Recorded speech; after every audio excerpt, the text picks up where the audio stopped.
So I thought there would be nothing like a day like today to engage somebody from a more sunny country to talk about a topic that has gained a lot of momentum in the recent few months. The topic is again initial public offerings. Basically, an IPO is when you, as a founder and investor of a business or of an established business or a growing business, wish to raise capital on the stock market, and therefore you want to take your private company onto a stock market, basically raise capital.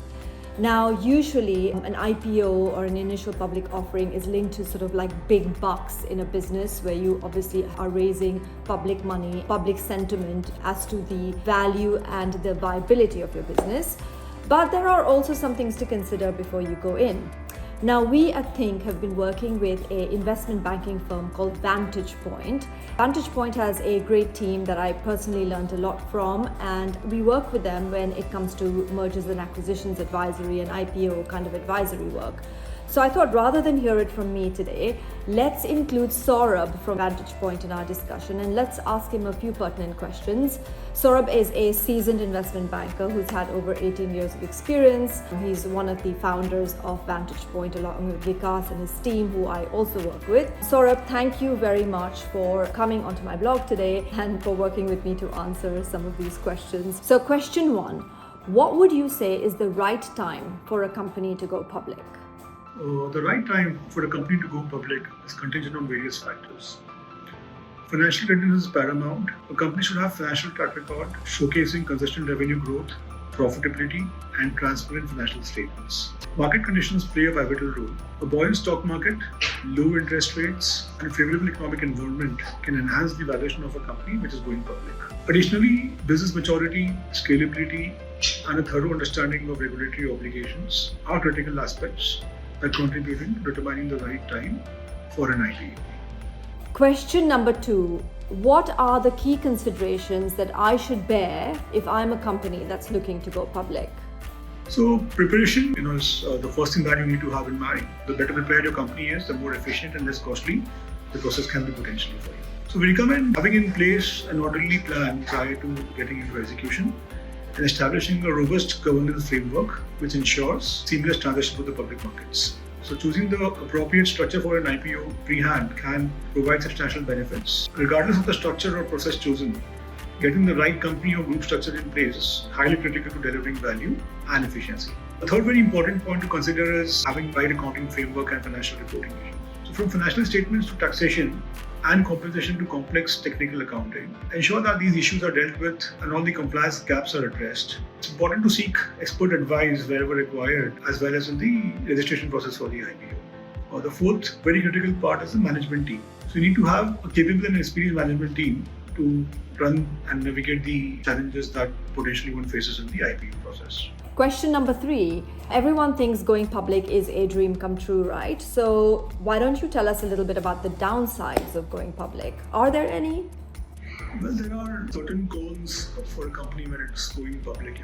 Increased regulatory scrutiny, which is of course a very significant challenge, requires companies to adhere to stringent reporting regulations and governance standards depending upon which geography you are in. There's also pressure for short-term results, so the need to keep reporting on a quarterly basis, and it's important to manage shareholder expectations because they can be very demanding. There is a potential loss of control that the promoters might have, as even minority shareholders might exert influence on decision making in some manner.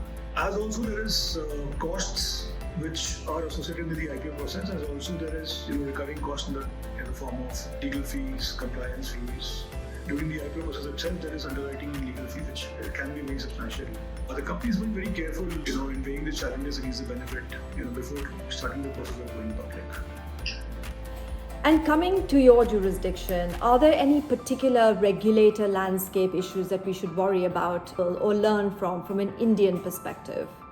Regulatory landscape, the important factors which need to be considered, firstly is a SEBI guideline. So in India, SEBI issues guidelines and regulations which govern the entire IPO process. The companies that are planning to go public must therefore adhere to the SEBI, which is essentially issue of capital and disclosure requirements, regulations, which outline the disclosure norms, eligibility criteria, and various other aspects related to public offerings. The second is drafting the prospectus. So a company intending to launch an IPO process is required to file a DRHP, which is a draft red herring prospectus, with SEBI. The DRHP contains detailed information about the company's financials, business operations, risk factors, and the purpose for the IPO. SEBI reviews the DRHP on a regular basis for compliance and regulatory requirements, and once the DRHP is approved by SEBI, that's where the IPO process proceeds further. There is the pricing guidelines. So SEBI has a framework which sets the guidelines for pricing IPOs to ensure both fairness and transparency. The pricing of shares is determined through book building, where investors bid for the shares within a specified price range. The final offer price is based on the demand generated during the book binding process. The fifth important thing is the post-IPO compliance that one needs to have in mind. After a successful IPO, the companies are required to comply with ongoing disclosure and corporate governance norms, as I have already discussed. Regular reporting, adherence to accounting standards, timely disclosure of material events are crucial to maintaining compliance as far as SEBI is concerned. The last part is the listing requirements. So once the IPO process is concluded, the company's shares are listed on a stock exchange. Listing requirements and continued compliance with stock exchange regulations are essential for maintaining the company's public status. And my last question to you, what are some of the trends that you're going to see in IPOs this coming year, and what are your sort of final thoughts on that matter? The IPO space is currently witnessing a surge in activity driven by nervous to tap the company in the financial markets pre or post Indian general elections, coupled with a very strong underlying economic activity and positive investor sentiment prevailing at this point of time. The momentum is expected to continue well into the second half of 2024. This is to capitalize on the growth, businesses prioritize transparency, have robust governance, and innovation in their business models. Well, I hope you enjoyed that take on IPOs and the fact that it wasn't only me speaking this time.